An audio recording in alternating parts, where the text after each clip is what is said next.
everyone, and welcome back to my channel. Today's class focuses on Brahms's E minor Piano and Cello Sonata. Notice it is piano and cello and not vice versa. And as partners, we are equal in importance. And so I will mostly talk about how to work with the score. But before I do that, let's look at the first cello phrase, okay?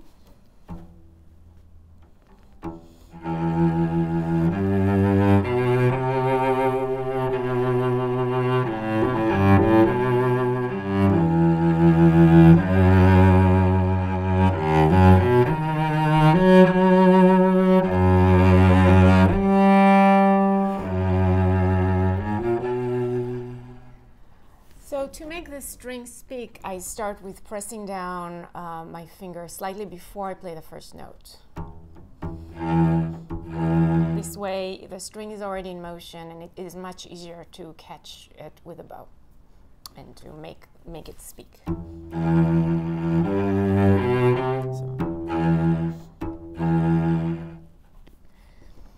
There should be a little inflection in the sound, not going above the dynamic markings of piano, but the vibrato should grow towards the C and then relax a bit on the B. So,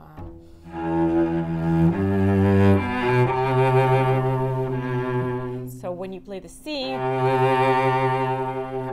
notice how there's faster vibrato than on the B. As my old teacher Bernard Greenhouse used to say, get a little crescendo into your left hand. Similarly, when we play the low E in bar 4, the vibrato is growing in speed and amplitude, so the width towards the F sharp. So, in context.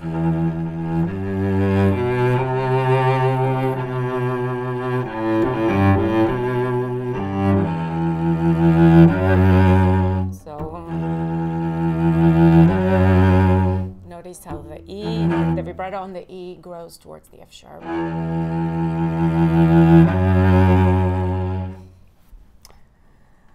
In bar 8, we are already in B major, the dominant of E.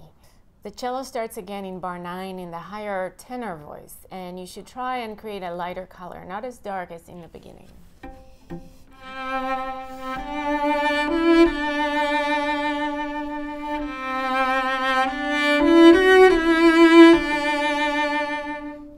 The syncopated pattern in the piano ends on a diminished 7th chord.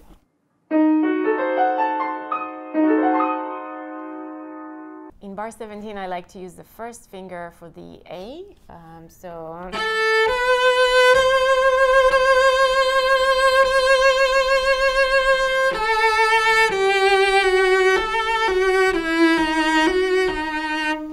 Just a stronger finger, but you can also shift there.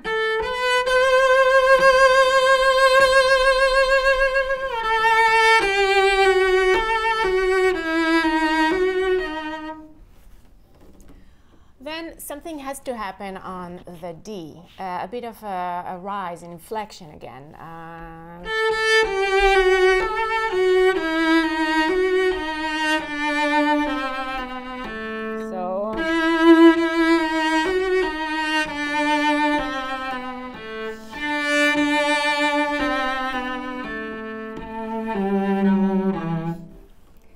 In bar 21, listen to the piano. It has the opening theme.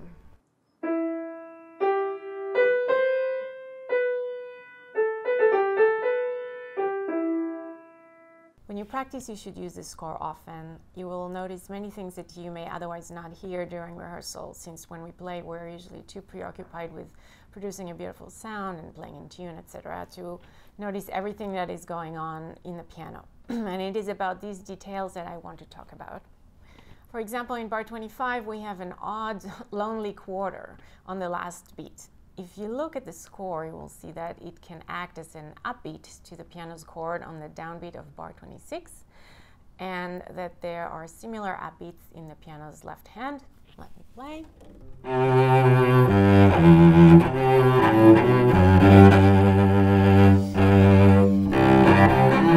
So,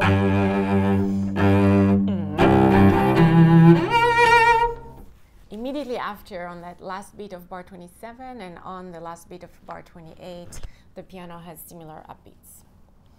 Listen to your pianist and try to imitate his or her way of playing these quarter upbeats. In terms of key, here we are in C major.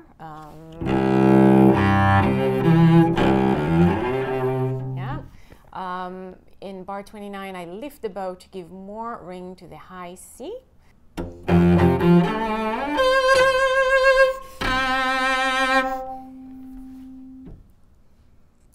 Before landing on the lower C.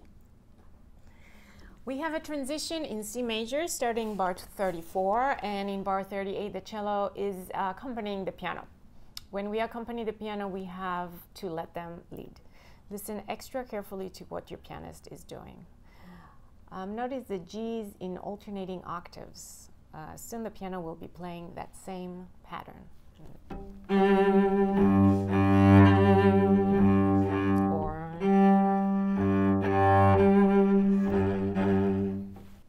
In bar 41, we have a weak cadence.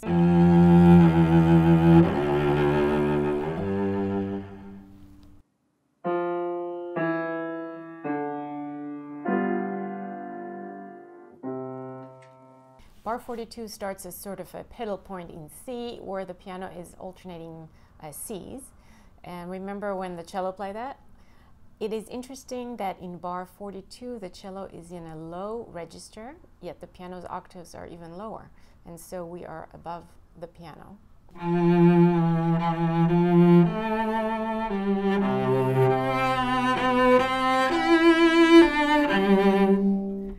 Then in bar 46, the cello is playing at the high register, yet the piano's hands reversed. And now the octaves are in a higher register than the cello. And so even though we play at a higher register, we are, relative to the piano, we are lower.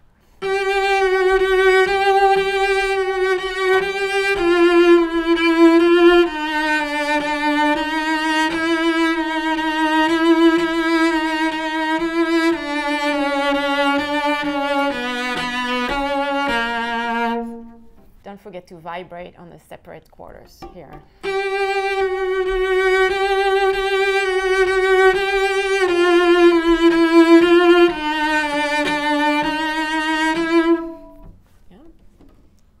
Also use a lot of bow here. This pedal point on C changes to a pedal point on F sharp in bar 50, and that calls for a bit of time and emphasis in our part as well as in the piano part.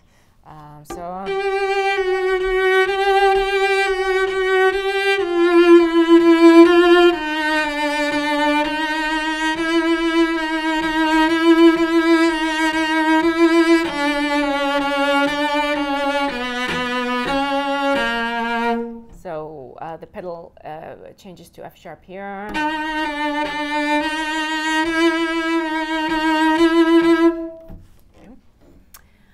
The second theme starts on the upbeat to bar 58, and we have a canon with a piano. So the cello starts that imitation and the cello leads it.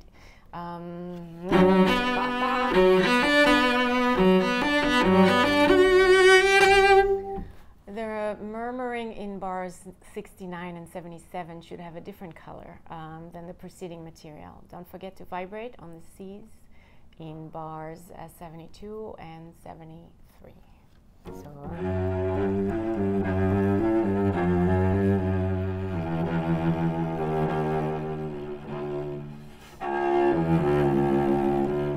Here, vibrate.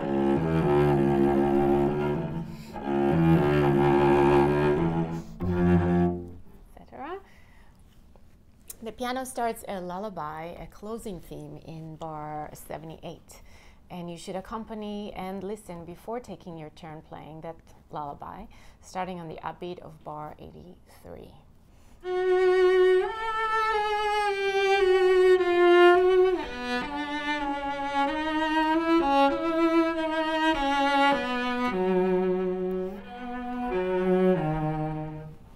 Notice the horn-like passage in bar 85.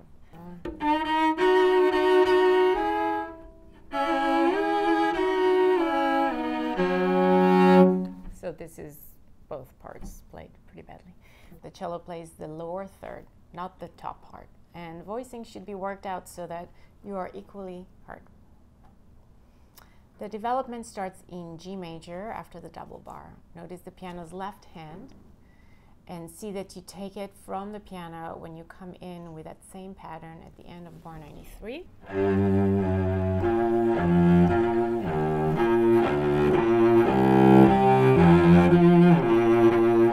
Etc.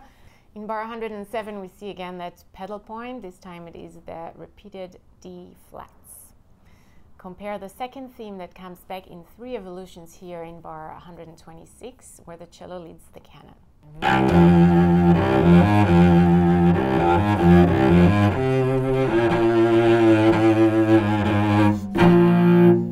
Then again bar 134, where the piano starts, and then we answer.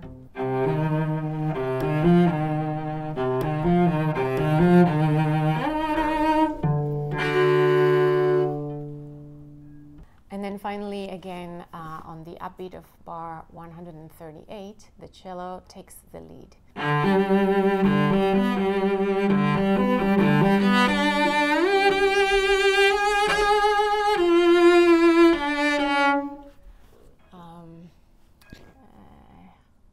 This time we are in G major, a sunny key compared to the previous 2 minor presentations of that second theme.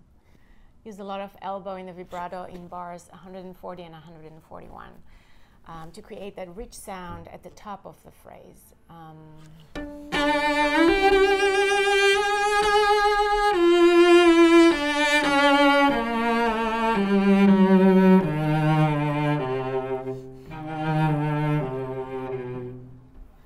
Then notice you're playing unison with the piano in bar 144. So here.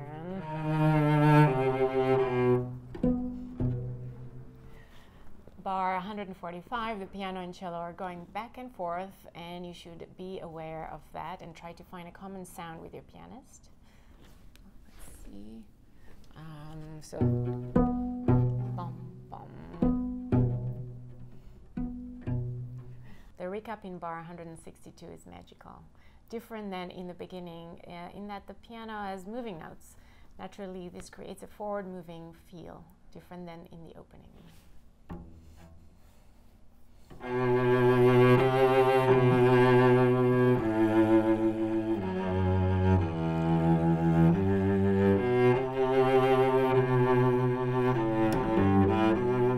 In bar 195, we arrive in F major, a friendly key, sunnier than before.